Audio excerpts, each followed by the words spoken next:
ஒரு சிறிய கிராமத்தில் அருண் என்ற இளைஞன் இருந்தான். எதையும் ஆரம்பிக்கும் போது உற்சாகமாக இருப்பான். ஆனால் சிறிய தடைகள் வந்தால் கூட உடனே நின்று விடுவான். ஒரு நாள் விரக்தியில் மூழ்கி என்னால் எதையும் செய்ய முடியாமல் போகிறது என்று வருந்தி கொண்டிருந்தான். அப்பொழுது அவன் தாத்தா அவனை அழைத்து, என்னுடன் வா, உனக்கு ஒரு விஷயம் காட்ட வேண்டும் என்று கூட்டிச் சென்றார். தாத்தா ஒரு மண் குயவனின் வீட்டிற்கு அவனை கூட்டிச் சென்றார். அங்கே குயவன் சற்று முன் தோண்டிய களிமண்ணை எடுத்து கல்லில் அடித்து உருட்டி வடிவமைத்துக் கொண்டிருந்தான். அதை கவனமாக பார்த்து அருண் கேட்டான், இவ்வளவு அடித்தால் உடைந்து போகாதா என்று. அதற்கு குயவன் சிரித்துக் கொண்டு சொன்னான், உடைந்தால் மண், தாங்கினால் தான் பானை என்று.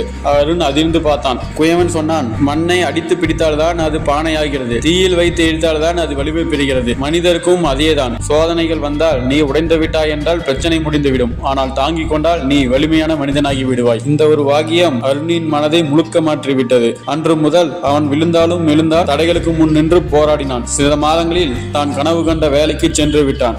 சோதனைகள் உன்னை உடைக்க வரவில்லை, உன்னை உருவாக்க வந்திருக்கின்றன. தொடர்ந்து முயன்றால் வெற்றி நிச்சயம்.